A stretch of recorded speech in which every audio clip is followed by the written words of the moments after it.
साथियों, क्रिसमस है आज और क्रिसमस की तैयारी चल रही थी। घर में बच्चे हैं, स्कूल में जाते हैं तो उन्हें बताया जाता है। तो आज मैं भी बेटे को क्रिसमस ट्री जो हमारे घर में एक लगा हुआ है प्लांट, उसको सजाने के लिए उसे फ्लैटून्स वगैरह दिलवा के लाया।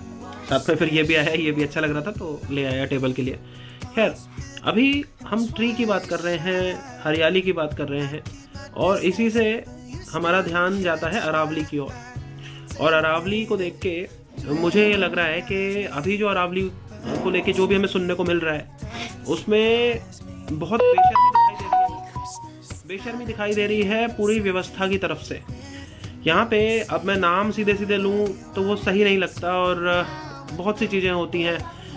न्यायपालिका के बारे में तो मैं कुछ कह ही नहीं सकता। न्यायपालिका अपने हिसाब से इंटरप्रेट करती है और एडजुडिकेट करके डिसीजन पे आती है। That is one thing and it's very difficult for them to take a call. अभी मैंने देखा था अर्नब गोस्वामी है, अर्नब गोस्वामी के सुर बदले हुए हैं। लोग ये कह रहे हैं कि उसके पैसे नहीं आ रहे उसके, इसलिए वो अब सरकार के खिलाफ इसलिए हल्ला मचा रहा है और सिर्फ इंग्लिश में बोलता है जब सरकार के खिलाफ बोलना है तो। बाकी हिंदी में उसका पूरा चल रहा है प्रोपेगेंडा, जो करता है, जो उसका काम है रेगुलर। खैर, अरावली पे अभी ये है कि कुछ इन्फ्लुएंसर्स ऐसे देखने को मिल रहे हैं। एक प्रफुल्ल गर्ग करके है एक बंदा, तो वो बंदा डिसेंट लगता था मेरे को, लेकिन अभी उसके बारे में अमित किल्होर ने बोला, वो अपनी शॉर्ट में बता रहे थे कि ये बंदा बिक गया है और वो जस्टिफाई कर रहा है कि सरकार का जो मूव है, अब उसको क्या पड़ी है, क्यों जस्टिफाई कर रहा है वो, ये चीज़ हो गई। फिर उसके बाद एक ये जो रजत शर्मा है, रजत शर्मा बचपन में हम देखा करते थे, आपकी अदालत में ये आया करते थे तो लगता था कि पढ़े लिखे इंसान है। लेकिन अभी जब से ये चाटुकारिता का दौर चला है, ये 2014 के बाद से, तो तब से रजत शर्मा के जो चीज़ें हैं, अभी रजत शर्मा ने एक चीज़ ये बोली रिसेंटली, आपने हमारे दूसरे चैनल पर भी देखा होगा, उसमें रजत शर्मा ये बोल रहे हैं कि जो दिल्ली का पोल्यूशन है उसके लिए रिस्पॉन्सिबल है बहुत हद तक अरावली।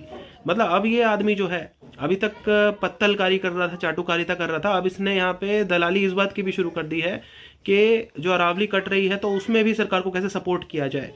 तो अरावली अगर हटेगी तो पोल्यूशन से मुक्ति मिलेगी, हवा यहाँ से जो पोल्यूटेड है वो हट जाएगी, ये सारी चीज़ें चल रही हैं। फिर सरकार ने जो इस तरह का ये कि 100 मीटर से नीचे वाली जो होंगी उन्हें अरावली नहीं माना जाएगा, तो किस तरह से माइनिंग माफिया, बिल्डर माफिया जो दिल्ली एनसीआर का है, फरीदाबाद हमारे और गुड़गांव में, जैसे भी मतलब जो अरावली है, इसको किस तरह से माफिया के हाथों इसको बेचा जाए संपदा को, उसकी सारी योजना चल रही है।